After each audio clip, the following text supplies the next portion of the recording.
We're back with another episode of Bridging the Gap. Woo-hoo. I'm your guy, Officer Darryn Chenault, here with Public Information Officer Kelly Cantwell. Yes, I am here with two rock stars from UCPD, Lieutenant McMahon and Miss Rachel Kleindorfer. Did I say that right? No, not at all. Smiling. It's Kleindorfer. Yes, there it is. Yes. So we're going to get right into it. We were talking the other day, and we were talking about like current trends around the University of Cincinnati. Hey, Darryn. Yes? Maybe we should let them introduce themselves. Oh, there it is. See, I like to get into things. Yeah, but let Darren's the on people a know roll. who they are. I am on a roll. Darren's on a roll. He's Lieutenant got it. McMahon. Hi, everybody. I'm Lieutenant McMahon, and as you guys know, I run the investigations unit here at the university. My name's Rachel Kleindorfer, and I am the crime analyst and technical lead at the University of Cincinnati. So I study a lot of data trends that happen on and around campus and help us work, smarter and not harder. So You make things go for us, huh? I try my job easier. Yeah. That's all good. Well, we're going to jump right into it. We were kind of talking the other day, and we were talking about burglary trends throughout the University of Cincinnati. Can you talk a little bit about that?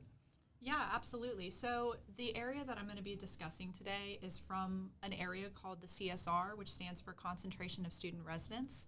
So that's essentially where our students are living on and around campus, because it's important to understand the crime that our students are going to be facing coming on and off of campus. So primarily most of the burglaries that do occur are off campus. Specifically an area that we struggled with over the summer months were on the south side of campus. It only takes one or two individuals to really drive up our numbers, unfortunately. So our year-to-date numbers are higher at this point. I want to say they are increasing for our year-to-date numbers. However, for the past 28 days and the past 7 days, we are decreasing, which is great. We just had a really rough summer, and hopefully we can continue that decreasing trend. But we're going to get into some things about how to prevent burglaries that should hopefully help these numbers moving forward. Well, and one of the incidences that I think drove the numbers was we had the burglary on campus, and that was quite a few people that were arrested on that one. Yes. So that made our numbers higher. But it was one incident, but a bunch of people. Right, absolutely. Does this have anything to do with juveniles? I mean, how much of this is juveniles versus adults? Just curious. So it depends on the instance. Most of the ones that I'm seeing off campus and on the south side are not juveniles, but I do know there was the instance that Lieutenant McMahon was discussing was involving juveniles, I believe. Yes, that was mostly all juveniles. Mostly all juveniles, yes. Yeah. And can you talk a little bit about on-campus burglary and off-campus burglary? Because we look at both in what you do. Yeah, absolutely. So on campus definitely looks different. So we were, kind of discussing a little bit before this. There are some instances where there are burglaries that happen within some of our buildings. So there are some that happen in the dorms, for example, people going into each other's rooms when they're not invited and taking things. But the instances off campus are usually the offenders are not UC affiliated. So in the case with the dorm situation, that can sometimes be roommate trouble. But sometimes the ones off campus are not involving UC affiliated people. The offenders aren't anyway. Right. So they're entering through unlocked doors, windows, things of that nature. Do you want to talk more about the on-campus ones? Yes, and I also think that's important to note is while the numbers, Rachel looks at the numbers in the whole CSR area, how they're reported to police are different. So and that's where jurisdiction gets confusing and complicated for people that don't understand it. If you live on campus or you are a victim of a burglary or a crime on campus, then it would be reported to UCPD. But if you live off campus, it's reported to CPD. And we still get those reports and those numbers, but I think it's important to note when she talks about crime stats and stuff, you're encompassing a big area, not just necessarily for all intents and purposes UC community, so to speak. And I imagine with what Rachel does, it's very important that we look at Cincinnati police reports too. Absolutely. Because my understanding is a lot of our students live in these areas off campus, so it's very valuable for our purposes to be looking at those The numbers. majority. Yeah. I mean, I won't speak to actual numbers, but Yeah. 3/4 of the students live off campus. We're dealing with a small number actually on campus. Speaking of students, Lieutenant McMahon, what can our students do to prevent, such actions as far as break-ins, just kind of prevent things from happening? Right. Well, I think it's first and foremost the biggest things, and I know it sounds redundant, silly. I'm sure everybody's told the same thing, but I think it's easily overlooked when you're excited to get back home, get out of town, get on vacation, but locking doors and windows. I get a lot of the students live in like older houses, so they keep the windows open for airflow and things like that, but you've got to remember to even a crack, even someone is looking for that, like even a cracked window they can push in. Doors and windows, make sure they're locked. Make sure, Rachel and I were talking, she brought up blinds being closed. Lights are important. Students know that live off campus, the lighting is not the best. And community engagement, I know that's a battle they fight continuously with the city to try and get better lighting. But if you can get your landlords to put up like floodlights, leave a light on in the front window so it looks like someone's home. Even something simple as leaving a TV on, so the noise, so people think someone's home. And the biggest thing, and I know social media and everybody, and I'm showing my age here.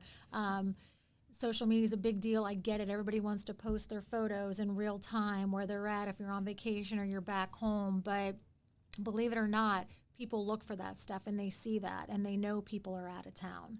So if you can wait to post your vacations or your trips or things like that till you get back, that's a big deal. And as we go into a lot of breaks for the university, like Thanksgiving and the winter break, what are there like specific things that you see common mistakes students are making when they're leaving for, more than a weekend? Yeah, I mean, a lot of the things we just talked about. Other things are like leaving the trash cans out because the trash came, Thursday and they left Thursday. So trash cans sit out till Monday or something. A lot of times it could be laziness or whatever, but it also lets people know that, hey, someone might not be home. Because let's face it, everybody knows the majority of where the students live. The bad guys know that too. This isn't their first rodeo. So they know when spring breaks are, fall breaks, winter breaks, summer breaks. So these are the things when they're looking for houses that are easy targets, they're looking for those things. So I would just, again, locked doors, locked windows, close blinds, keep lights on if you can. And I think I heard Rachel mention something the other day about someone pushing in an AC unit. Yeah, that's been the... Yeah, that can also definitely happen. I know that's a little bit harder to prevent because a lot of our students are renters, and so that's the situation with the landlord. But if you're able to, I know it's kind of hard, but put the AC unit on the second level, for example, that would be something that would be preferable to a first floor because it's easier for offenders to gain entry. Well, and I think by Thanksgiving you can possibly even be removing these from your windows altogether and just shutting them. Yes, definitely when it gets colder, just removing them would probably be the best bet. And then, of course, locking the window afterwards to prevent any kind of break-ins through the windows. Mm-hmm. And I think we get questions sometimes from students about having like a security system like Ring or Simply Safe or, I don't know, any of the other ones. Do you see much benefit to those? Should students be trying to invest in that? Oh, yeah. I mean, people's Ring doorbell cameras have helped us significantly catch perpetrators and other bad guys. I mean, they'll offer up, and we had one person that was hitting off campus pretty hard, and the girls didn't even know they were helping, and they called up and they said, hey, we have a Ring doorbell camera. We think of this guy. He kind of looked suspicious, and it was him. And, we were able to identify him. I get a lot of questions. The Ring camera, is that pretty much the landlord's? Is that his decision to put the Ring camera on, or can kids put it on themselves? I think it's, hey, if I could do it, probably anybody could do it. I put one up at my house. It's very simple, but however, I would just mention it to your landlord that you're doing it. I wouldn't just go rogue and start putting up things. Definitely mention it. I can't see a landlord saying no. I mean, I would first ask them to install it, and if they say no, say, well, are you okay with me doing it? And then go get a $50 doorbell camera. And some of these sensors can be pretty renter friendly, right? Like they just stick on the window as opposed to having to screw things in. Oh, yeah. There's a lot of different options, and actually the Ring camera is really helpful for analytics as well, because one of the issues that I face, for example, over the breaks, like Thanksgiving or winter break, is that I won't know a crime has occurred until the student has come back and reported it. So a lot of the times I'm not aware over long periods of breaks where our students aren't present when a burglary actually happens. So with the Ring, you get, your time and day in that moment, because a lot of times, even with burglaries without breaks, most students won't report it until, for example, the next morning or when they get home. And so I don't have a super accurate day or timeline of when they're coming. And that timeline is really important because that helps narrow down what times I'm going to be looking at recommending to our patrol of when we need to be doing our directed patrols and where. So what happens? I come home, I'm a student, and I realize my door's kicked in or my window's smashed out. What do I do next? Call us, call the police. Like I said, and this is where that jurisdiction comes into play.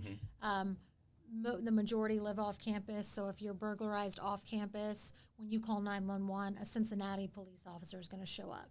They're going to take that report. Now, UCPD and CPD work very well together for the most part, so a lot of times the CPD officers find out it's a UC student, they call us, we send an officer to take an information report. So we have all the details as well. And we also have our victim service coordinator, which steps in and helps on the victim side, can help navigate things like that. But the city handles the offense. So then it'll go to an investigator, and they'll start their process. So when I come home and I realize my house has been broken into, should I wait outside? Should I go in to see what's missing? Can you kind of guide me on that? I think all situations are going to be different. If it's nighttime and you're getting back and you're alone and your door is open or your window's been broken, absolutely do not go in that house. Call from your car, call from the street. If you know your neighbors are home, a friend's home, go over there, make the phone call, wait for the police to clear your house. I think it's going to be situational. If it's the daytime and then, you've been gone for a week and it looks like the back window's been broken out of, I would tell you, err on the side of caution. Do not go in. Call outside.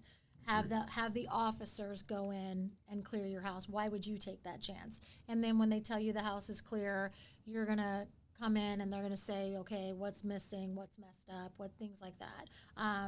There's no sense of urgency for you to go in if you do not feel comfortable. And what if I am in my home and an offender comes in? What do I do in that situation? Besides scream? Yeah, I had to ask, and scream. Yeah, make as much noise as you can. Run, lock yourself in a closet, lock yourself in a bathroom, lock yourself in another room. Get out if you can. A lot of these older houses have like back doors, front doors, a door on the second floor, run down. Get out any way you can. Call us immediately. Make as much noise as possible. We've had that happen. We've had some reports but again, these bad guys are wanting to get in and get out as quick as possible. We've had people knock in window units, grab what they can that they can reach, and run away. They're not, and a lot of times people are woken up with people in their house and they've startled the bad guy just as much as they're not expecting someone to be home. Right. It's just, luck of the draw type thing. Right. So, yeah. And I think it's important to also discuss who you're living with in terms of, because sometimes there have been reports where they think it's their roommate, for example. So maybe just having some discussions with who you're living with, if they're going to be home late or, sort of having some expectations of when they're going to be home. So if something is out of the ordinary, they would know, hey, that's actually not my roommate. That's, and also just being aware, don't leave a key under the mat or, for other people to come in your house. just general things like Yeah, that. I mean, and that brings up a good point for on campus, for the residence halls. We hear that a lot, that students will be like, well, I don't want to live like I'm in, a jail cell that's locked, so we'll leave our doors open so our friends can just come in and out, keep it. And I understand that, but you're also opening yourself up for situations like this. So when you are in your homes or your residence hall, keep your doors locked. I mean, unfortunately, it's kind of the day and age we live in now, and it shouldn't be that way, but it is that way. Can you also talk, I've heard people around the office mention before where offenders will meet a student at a bar or something, and they will strike up a casual conversation. In the midst of that conversation, they will find out details about where the student lives and when they're going to be back. Can you talk a little bit about that and like protecting your privacy with people that you meet? Yeah, I think the biggest thing is, when you're at a bar and if you're drinking and, of course, you're getting a little more loose lip, things like that. Again, bad guys are looking for those situations, and they'll ask you questions that you don't even realize how they're wording it to get information out of you, or they'll offer to walk you back to your house or things like that. Now they know where you live, or they'll watch you get your key from under the mat or under your wheel well because you left them there so you don't have to bring your keys in. And again, they're looking for all of that. So, I mean, the biggest piece of advice is do not, if you don't know someone, they don't need to know that about you. You don't know this person. They have no business knowing where you live, where you're going. We share way too much information. Yeah, well, and you had mentioned that earlier about being wary of what you're sharing on social media. Yes. Making sure that you're not posting when, you're actively like out of town, showing that you're out of town for a long period of time. Just kind of protecting yourself. Post the photos after you get back. I think that's one of the best things you can do, and protect yourself. Especially if your accounts are public. Right. Snapchats are public. I mean, anybody can see these. Yeah, So. making your accounts private is also pretty useful in that regard as well. So on that same note of prevention, what does UCPD do to prevent burglaries? So something I'll do as the analyst is I'll be looking at different crime trends. So I've talked a lot about some of the crime trends that have happened over the summer, for example, and that's kind of when we were beginning to discover common methods of entry. It's trying to identify if this person is, working alone, for example, or has like a small group. How are they evading, police, for example? Are there specific areas and specific times that they're targeting? Looking at all of that stuff is really important. And once I determine, and that's where those Ring cameras can really come into handy, because sometimes I don't get the report until the next morning. So I have a window to work with at best sometimes. But if I can find common areas of locations or common paths of travel for these offenders, then I can give that information to our patrol supervisors.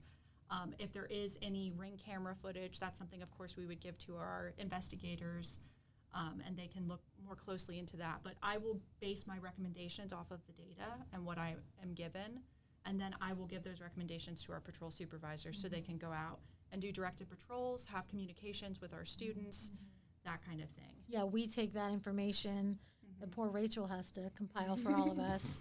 And then we have a community engagement team that will go out and say if it's more of like an educational piece. We start seeing trends where maybe some communication out with the students in the neighborhood, things like that. More of like, hey, if you see something, say something, things like that. We'll have community engagement go out and do that. Or if it comes down to our cuff detail, which I don't know if a lot of people know, we have a cuff detail that it's Clifton, Fairfield, Fairview, forget what it all stands for. It's the four. Heights? It's the four areas that we patrol. I'm sorry, I should know that. But they're actually CPD officers that come in, and it's a time frame. Sometimes it changes based on activity levels and when places are getting hit more. But most of the time, it's in the evening hours, over like into second and third shift, and those units are just responsible for taking the data that Rachel's compiled and say, okay, so say these streets we're seeing a lot of uptick in crime on those streets. They will do directed patrols and watch those streets. So that's kind of awesome that UCPD and or Cincinnati PD works together. Yes. based off of some of the information that you provide, correct? Yeah, they're very wonderful to work with. When we were having all of these upticks in burglaries, we were having a lot of conversations with District 1, which is on the south side of campus. That's where we historically have seen a lot of our burglaries before, not just this past summer, but we had a burglary project there at one point and saw a drastic decrease. But burglaries definitely do still happen in the area. But yeah, we have monthly meetings with I was just going to say, CPD, make sure you mention yeah. that. We have monthly, and we have quarterly crime reduction meetings and our monthly crime reduction meetings that are very important. And and Cincinnati shows up. Everybody takes it very serious. Rachel does a whole presentation on what basically she's talking about with pictures and graphs and right. No, that's awesome. Once again, I appreciate you guys for coming on today and providing us with all this knowledge. Just dropping that big old knowledge on us. So the students, the community, we would love that information, just getting it out there. So once again, on behalf of the wonderful Kelly Cantwell over here and Lieutenant McMahon, Rachel Kleindorfer, I got it right that time. Thank you for coming out. Have a great day, all that good stuff. Yep. Thank you for joining us. This is the 3rd episode of Bridging the Gap. Bye.